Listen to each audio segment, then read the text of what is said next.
అలాగే జగనన్నంటూ జగలగల పీడిస్తున్నాడు. అలాగే మావయ్యనంటూ మన మనోభావాలను తగలబెడుతున్నాడు. అలాగే ముఖ్యమంత్రినంటూ దినగంత్రి పాలన చేస్తున్నాడు ఈ జగన్.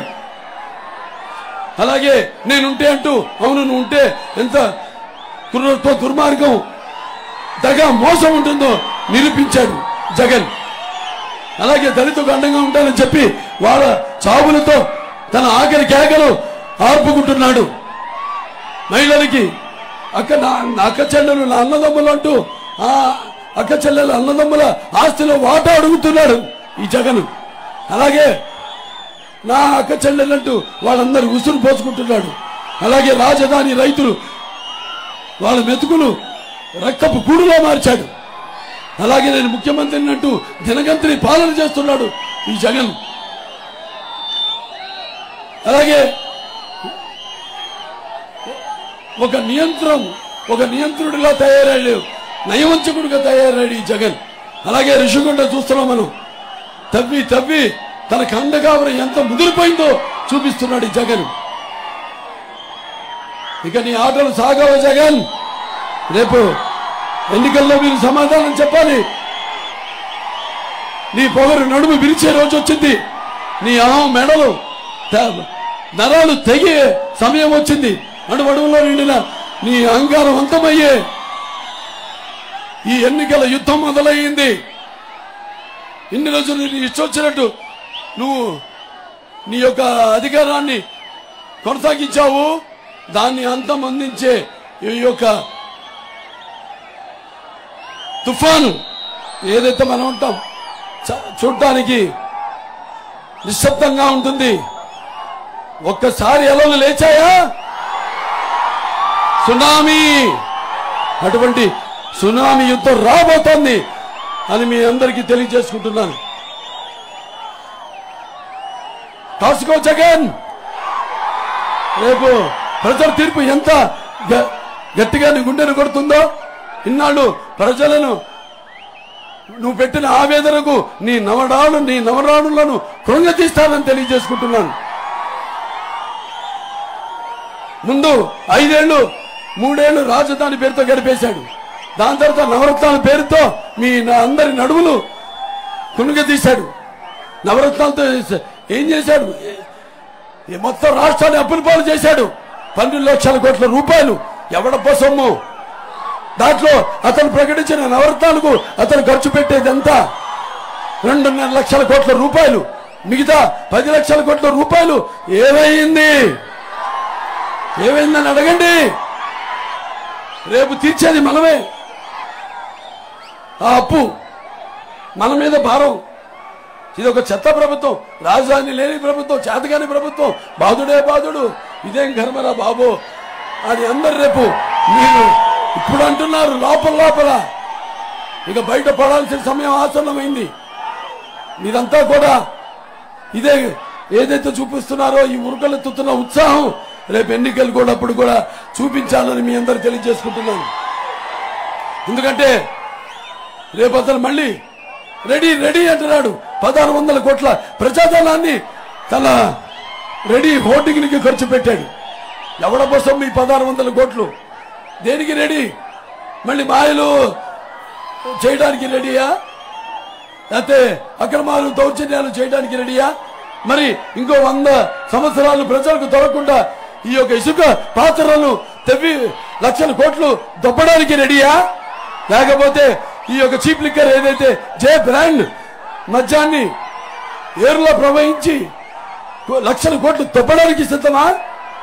లేకపోతే ఈ యొక్క ప్రభుత్వం తయారీ చేసే ఏదైతే కల్తీ మద్యం ఉందో అది తాగి లక్షల కోట్ల మంది ఆడపడుచుల తాళి బొట్లు తెంచడానికి మళ్ళీ సిద్ధమా అని అడుగుతున్నాను. ఇక ముందు ఈ ఆటలు సాగవని మీ అందరూ రేపు జరగబోయే ఎన్నికల్లో సమాధానం చెప్పాలి. కళ్ళు మూసుకుపోయి ఒళ్ళు మరిచి నీ ఇష్టానుసారంగా ఈ పరిపాలన సాగించి ప్రజలను గడ్డి కనిపించి మట్టి కనిపించి మరి చేసిన నీ దుర్మార్గపు పాలనకు ప్రజలంతా ఏకమై ఒకటై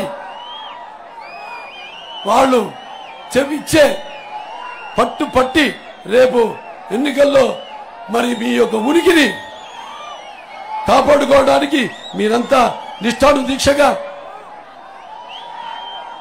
ఒకే తాటిపై ఉండి అతనికి బుద్ధి చెప్పాల్సిన సమయం ఆసన్నమైనదని మీ అందరికీ తెలియజేస్తున్నాను. అతని నరం అణువు ప్రతి రక్తం పొట్టు అతని అపజయాన్ని అంగీకరించి చీకుట్టేలా చేసి పట్టి వాటుతో పొడిచి అపజయం అనే రుచి ఎలా ఉంటుందో ఆ జగన్కి చూపాల్సిందని మీ అందరికీ తెలియజేస్తున్నాను. మనం చూసాం ఎంతో మంది ఆత్మహత్యలు, అన్ని వర్గాల వాళ్ళు, అన్ని వృత్తుల వాళ్ళు కూడా ఇవాళ మనం ఇక్కడ చూసాం. ఇక్కడ మరి ఆనాడు ఎస్సీలు ఉన్నారు, దళితులు. ఆనాడు కోవిడ్ సమయంలో డాక్టర్ సుధాకర్ అదే మాస్క్ అడిగిన నేరానికి వాళ్ళ దృష్టిలో అడిగితే మరి అతన్ని నానా చిత్ర హింసల పాటు చేసి అతని బలం మరణానికి కారకుడు అయ్యాడు ఈ జగన్. అలాగే జడ్జి రామకృష్ణ గారు ఆయనపై అక్రమ కేసులు పెట్టి ఆయనని మానసికంగా ఎంతో క్షోభ పెట్టారు. అలాగే ప్రభుత్వ వ్యతిరేక విధానాలను ప్రశ్నిస్తే పేద దళితులు శిరోముండనం చేయించాడు. అలాగే ఈ వైకాపాకి చెందిన ఎమ్మెల్సీ అనంతబాబు దళితుడైన తన డ్రైవర్ని హత్య చేసి తీసుకెళ్లి డోర్ డెలివరీ చేయించాడు. అతను విచ్చలవిడిగా తిరుగుతున్నాడు బయట. అలాగే ఈ యొక్క రాజధాని పై తప్పించిన నాయకులందరి మీద ఎస్సీ ఎస్టీ కేసులు పెట్టారు. ఇది ప్రభుత్వ విధానం. మరి ఇక్కడ చూస్తే ఇక్కడ మన ఎమ్మికనూరులో ఆత్మహత్యలు, మన శంకరయ్య అని ఆయన 2 సెంట్ల భూమి చేనేత, ఆయన 2 సెంట్ల భూమి కోసం ఆయన పడ్డ క్షోభ చివరికి కెరోసిన్ పోసుకొని ఆయన ఆత్మహత్యకు పాల్పడ్డాడు. ఒంటిమిట్టలో 3 చేనేత కార్మికులు, వాడు కూడా ఈ ల్యాండ్ మాఫియా దాంట్లో 3 ఆత్మహత్య చేసుకున్నారు.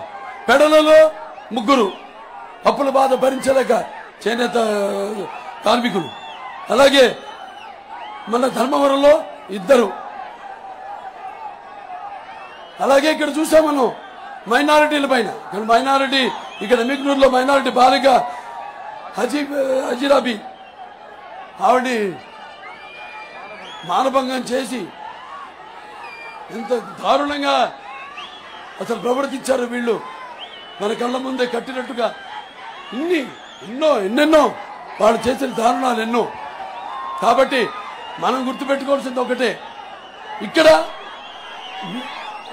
మన దగ్గర ఈ దేశంలో ఈనాడు మనకున్న ఆయుధ ఓటు, ఆ ఓటుని సద్వినియోగపరుచుకుని మరి మన ఉద్దేశాలను ప్రతిబింబ చేయడానికి సరైన ఈ యొక్క ప్రజాస్వామ్య సంరక్షణ కోసం మన సరైన ప్రతినిధులను ఎన్నుకొని సమాజ స్థాపనకు, సమాజంలో ఉన్న ఈ వ్యత్యాసాలను తొలగించడానికి, అలాగే సామాజిక న్యాయం అందించడానికి మనం ఎన్నుకోవాల్సిన ప్రతినిధులను, అంటే ఎటువంటి వ్యామోహానికి లేకపోతే మీ యొక్క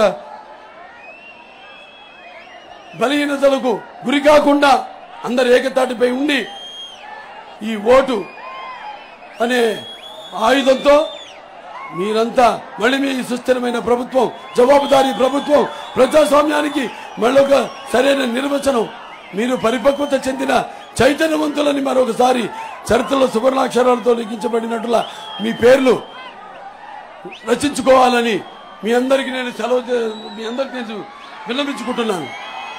ఈనాడు ఎన్నో పనులు ఇక్కడ ఈ ప్రాంతానికి మనం చేయడం జరిగింది.